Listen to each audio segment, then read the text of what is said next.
अस्सलामुअलैकुम, मैं हूँ इरम काशिफ और आप देख रहे हैं वॉइस ऑफ उर्दू। नाजरीन, मुल्क के दीगर शहरों की तरह मर्दान में भी लोगों ने सुन्नत इब्राहिमी की अदायगी के लिए मवेशी मंडियों का रुख कर लिया है, मगर जानवरों की कीमतें ज्यादा होने पर खरीदारों और व्यापारियों के दरमियान नोक झोंक जारी रहता है। इस वक्त हमारे नुमाइंदे फजल हक वहाँ मौजूद हैं। मजीद अहवाल उनसे जानते हैं। जी फजल हक, आगाह कीजिएगा।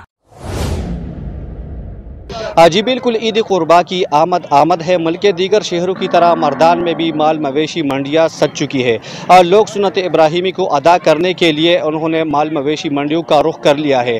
साथ साथ मैं आपको ये भी बताता चलूँ कि ज़िला इंतज़ामिया की जानिब से 9 रजिस्टर माल मवेशी मंडियाँ कायम किए गए हैं, जिनमें 3 तख्बे जबकि 2 मर्दान, काटलंग और रोस्तम में कायम किए गए हैं। साथ साथ मैं आपको ये भी बताता चलूँ कि इस वक्त मैं मौजूद हूँ मर्दान के सबसे बड़ी माल मवेशी मंडी चमता रिंग रोड पर, जहाँ पर ख़रीदारों और व्यापारियों की काफ़ी रश लगा हुआ है।